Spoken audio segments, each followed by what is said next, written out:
Production of Broad and High is funded in part by the Greater Columbus Arts Council, celebrating expression, fostering talent, and connecting the community to Columbus artists, performances, exhibitions, concerts, public art, and more at columbusmakesart.com. From these contributing sponsors and viewers like you, thank you. This time on Broad and High, the art of Pasanki. Public art hits the sky, nurturing authentic voices, and haunting lyrics. This and more right now on Broad and High.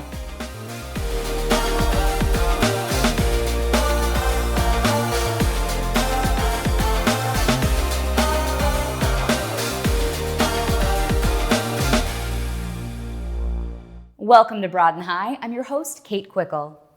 Chelsea Seller is a teacher, costumer, and artist. She's also a member of an art collective called Odds and Friends. Chelsea works in a medium that dates back to pre-Christian times, with roots in Central and Eastern European countries.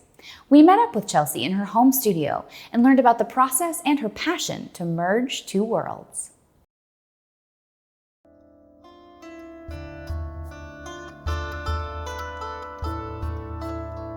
Pasanki is a Ukrainian traditional way of decorating real eggs. And actually, traditionally, you don't even hollow out the egg. You leave all the yolk and everything inside. And they use a wax resist method.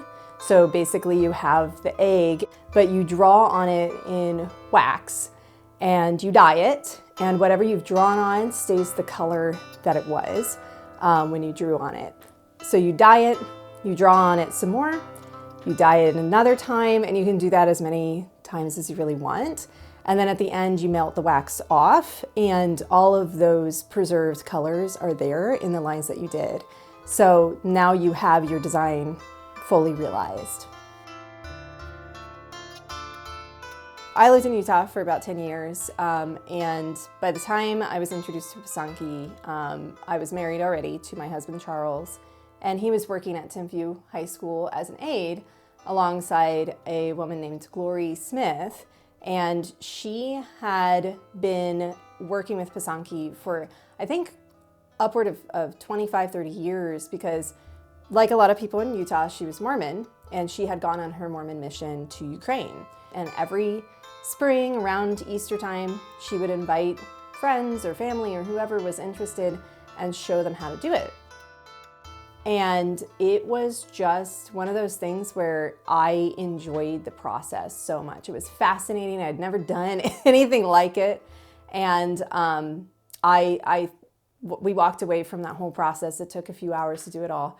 And I looked at Charles and was like, I need all of this stuff. So that's kind of how I got into it. And every time I do Pasanki, I think of Glory. And she unfortunately just passed away last year. So I'm so grateful that she passed it along. And we actually endeavor to do the same thing. We've gotten friends and neighbors and family over every year since we moved back to Ohio and taught them how to do it. So just kind of spreading that on and carrying on that tradition that she started. I hope that I am helping this art form continue on. Teaching it or showing it off, maybe somebody will get interested and hooked like I did, and then they'll do their own thing with it. I try to stay true to some of the traditional designs as well, and like motifs and things, or play with those traditional motifs in a way that's different and interesting. So I think just continuing this art form and making it a living one instead of something that people in one country used to do. That's my goal. The rewarding thing is just that you don't know what it's gonna look like until it's done. Like you know, once you do this enough, like you can guess, you kind of have that in the back of your head. But there are so many variable factors doing Pasanki. It's as much a science as it is an art, which is true, I think, of a lot of art forms. There are so many different factors. We were just talking about, like, temperature of the dyes can affect things, how long you've had the dyes for. And so every time I melt off the wax, once I'm done with my final layer. It's just this exciting moment of, ooh, the reveal. What is it gonna look like? Did it turn out the way that I wanted?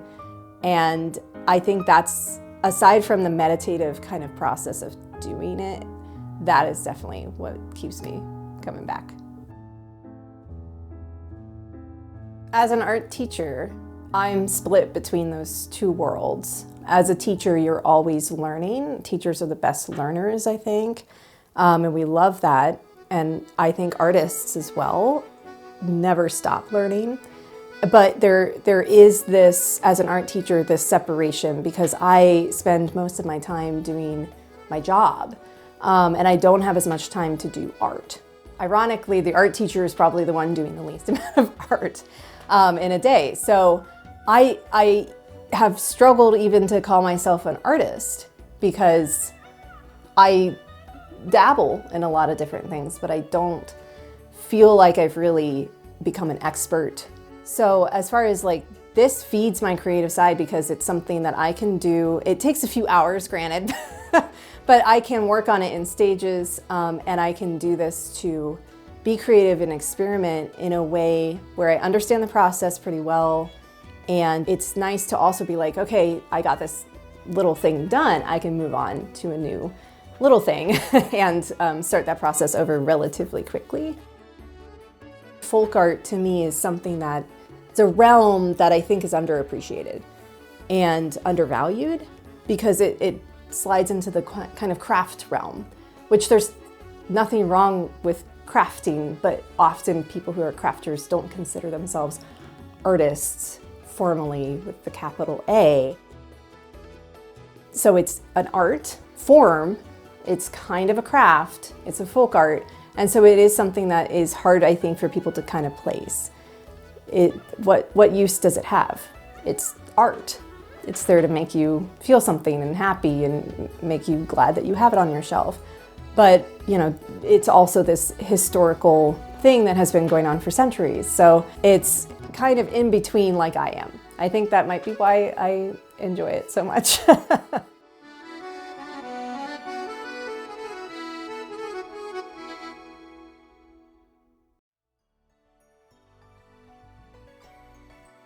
Check out Chelsea's work and where they'll be next on Instagram at Odds and Friends Events.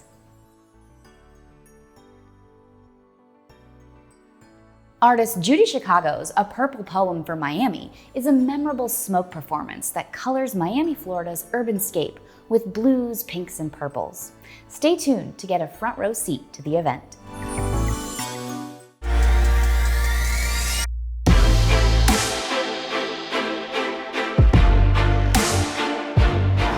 I'm really excited to share a purple poem for Miami with you.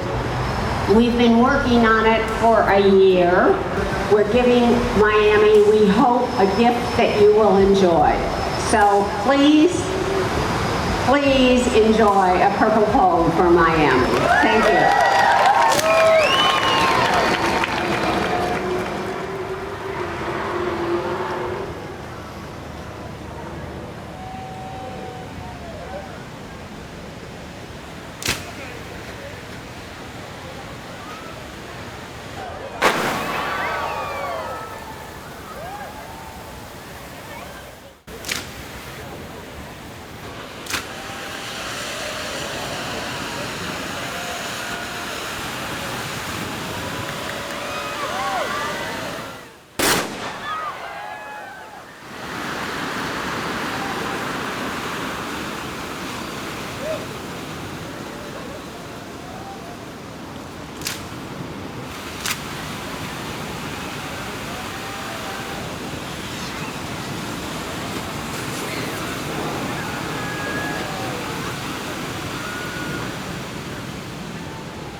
Before this is over, let me tell you that one of my goals with these pieces was to soften and feminize the environment and show the world what it would look like if we were all kinder and more generous with each other.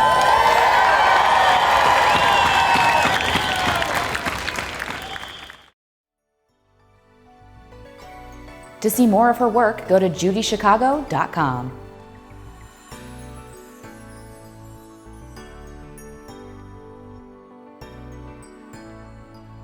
In our next segment, we head back to the kitchen to learn about a performing arts organization that values nurturing authentic voices and creating a culture rich in experiences. And of course, we'll make a quick bite.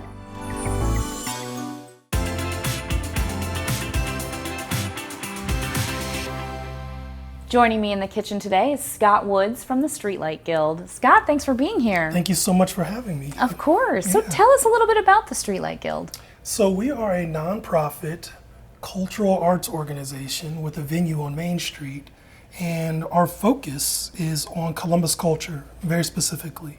We want to create it, we want to refine it, we want to preserve it, and share it. And so that's what we do. We are looking for Columbus artists, writers, musicians. That's pretty much what we're designed to do. Wonderful. Yeah. That's incredible. I'm so glad to learn more about it. I also want to get into making something delicious today. Yes, I'm very excited. Good. So we're going to make a really easy, delicious snack. We're making roasted spiced chickpeas, which are super simple, can be great on their own as a snack, or like we're going to do today, we're going to put them in a pita with like a little hummus and little veggies. Yeah. Pretty good. Yes. Let's get started. Yes, I'm excited. The ingredients we'll need today are 2 15-ounce cans of chickpeas, 2 tablespoons of olive oil, 1/8 of a teaspoon of turmeric, 1/8 of a teaspoon of cinnamon, 1/4 teaspoon of ground cumin, 1/4 teaspoon ground coriander seeds, 1/4 teaspoon black pepper, 1/2 teaspoon of smoked paprika, 1/2 teaspoon of garlic powder, 1/2 teaspoon of oregano, 1/2 teaspoon of sea salt, 1 teaspoon za'atar blend seasoning. For the sandwiches, we'll need 4 pitas, 1/4 cup of hummus, 1 cup of snacking tomatoes, 1/2 cup of Kalamata olives, 1/2 cup of fresh parsley, 1/2 cup of feta cheese, 1 red onion, and 1/4 cup of tzatziki. Okay, so it's quite the list of spices that That's go a into lot, this. yeah. It is a lot, but it tastes wonderful and really gives the chickpeas lots of flavor. Before we get started mixing this all up, tell me about the typical types of events that you host at the Streetlight Guild. So I like to think that when we are doing stuff in our venue, it is small but mighty, right? And so we're doing things that have high impact, like epic poetry readings for like 15 or 30 days straight. Yeah, or we do that once a year. Oh my gosh. Or sometimes we'll partner with an organization that, if we need to do something bigger than our venue. And so we've done WOSU, we've done Short North Stage, in which I've put in concerts that are pretty large, 15, 23 people concerts. Wow. With all original stuff, right? We're trying to build that Columbus body of work. And so that's the kind of thing that we do. That's incredible. Yeah. I mean, wow, for people to be able to experience that, it's unique. That's wonderful. Yeah, I just really want people to travel here to see what we have to offer, right? There's so much to experience. There is. Wonderful. Yeah. Well, great. Well, I think we should get started here. Absolutely. If you want to go ahead and toss these chickpeas in our big bowl, it's happening. And we've already drained them, rinsed them, patted them dry. Got a couple steps ahead, and you can go ahead and add the olive oil. Oh, excellent. And then you can be in charge of mixing, and I'll just start sprinkling in all of our seasonings. And we're just getting these, seasoned.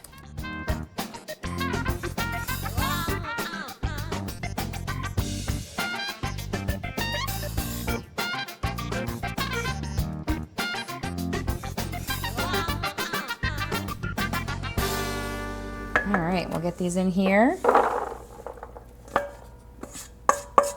I'm just kind of, if you just want to spread them out with the spoon a little bit so they're all kind of an even layer. And they're just going to roast, so we'll pop them in the oven. It's preheated at 400 degrees. We'll keep an eye on them until they get all crispy. Yeah, it's pretty simple. You could stop there and just snack on them, but we're going to go a step further. Even better. Yeah, perfect. Thanks, Scott. All right, Awesome. I'll get these in the oven.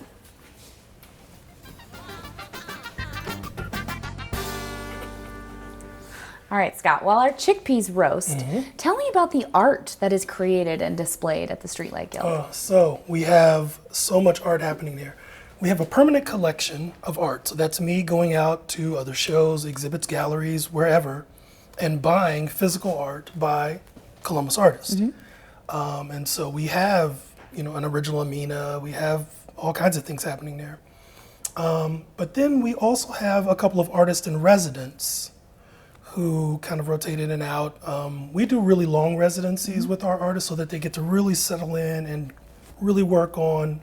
We're really big on bodies of work, and so we really try to give them enough time to do that, and then we put that on display, and then we have a gallery in which we'll put in maybe 1 to maybe 3 shows per year. Because we're not open as many days as a lot of people, we tend to keep our exhibits up longer.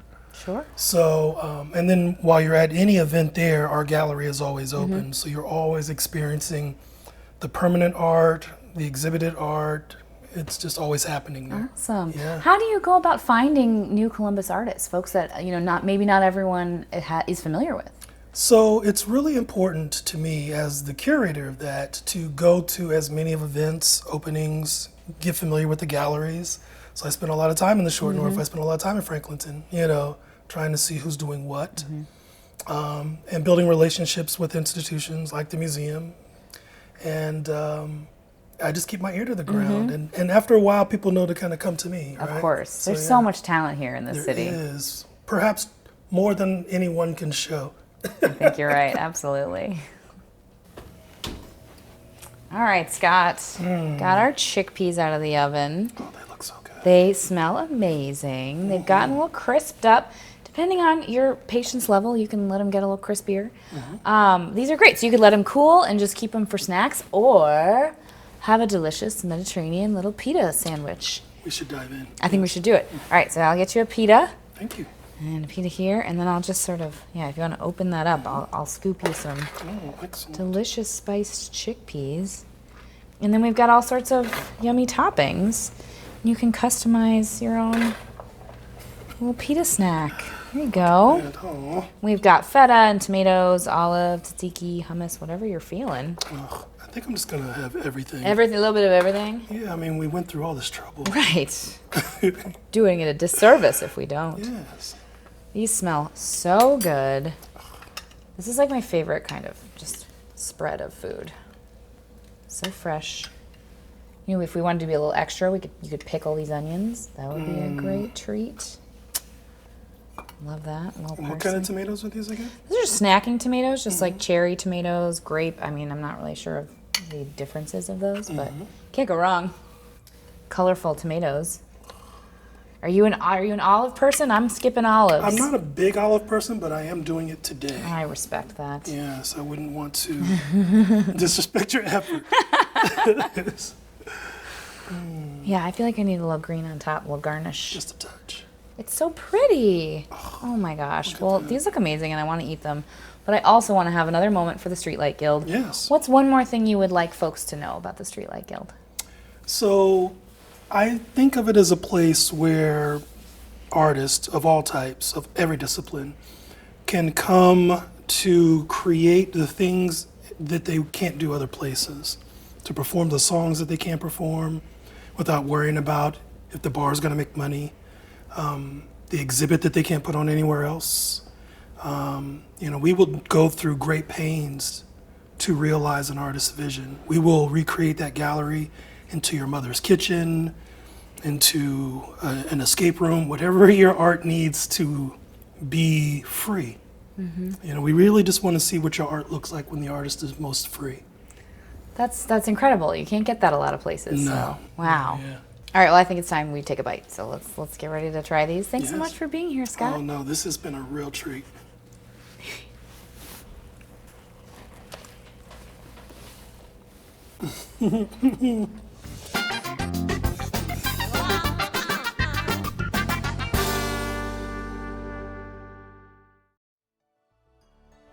Learn more at streetlightguild.org.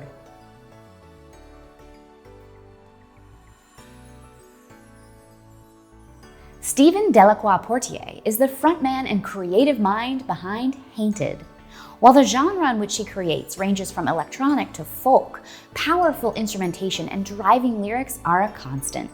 Take a listen to his recent Broad and High Presents session.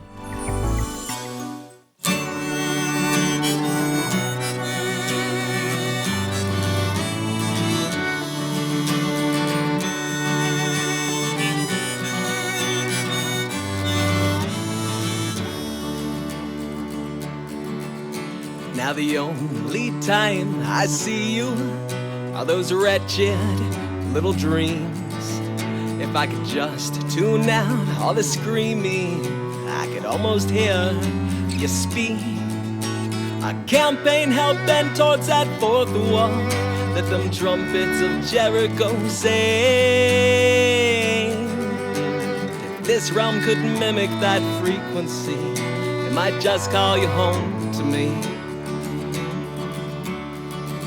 Now that chimney has long been sealed off, as the jewels they've all been run. Zita-Tinde keeps my aches in time with the cavalry drum.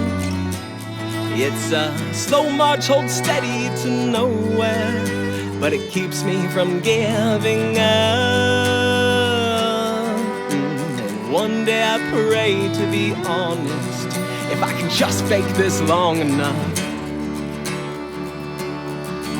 And that child groomed in rental pride flushed against his blushing bride as she bled out that resurrection perfect crime, reaping the fruits of your own sacrifice. Even Lazarus eventually died. And if the truth of our call is to never resolve, then why all the fuss over staying alive?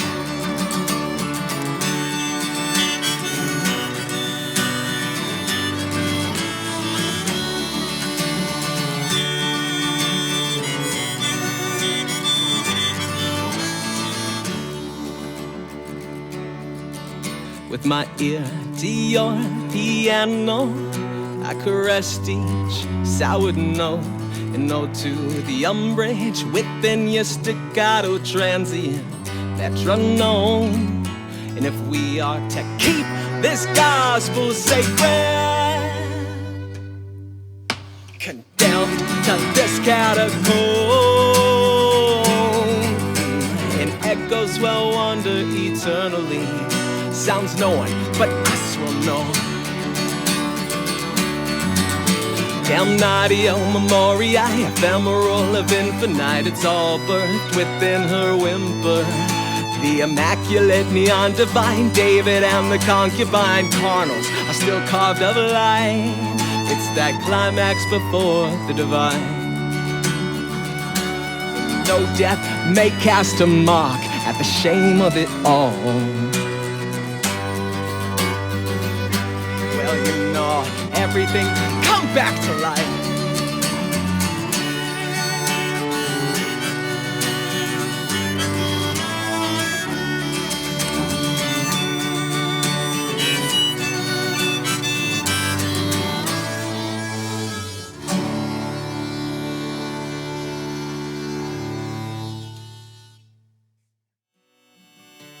To hear more, check out HauntedHouse.com.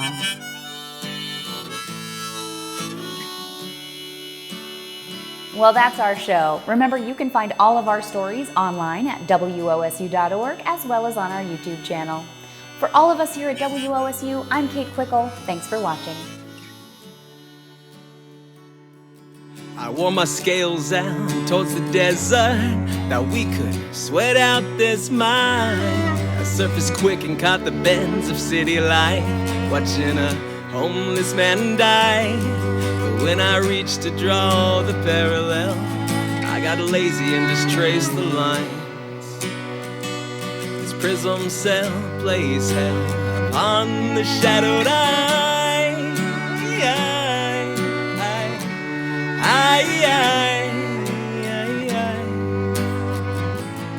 In all our pretty psalms of vengeance, in the nightmarish lullabies, There's always one foot atop the other. Now the man jaunt aboard the Arc of Light. If there's a better life off waiting somewhere, I'm not convinced that it's of our timeline.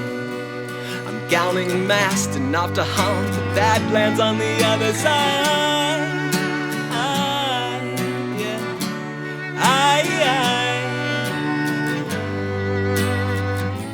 Clutching that letter of my sisters, all corrupt with individual sight, while donning the death mask of our father, chiseled stone face with genetic pride. Oh Polaris, I heard your songbird scream through the night. Production of Broad and High is funded in part by the Greater Columbus Arts Council, celebrating expression, fostering talent, and connecting the community to Columbus artists, performances, exhibitions, concerts, public art, and more at columbusmakesart.com.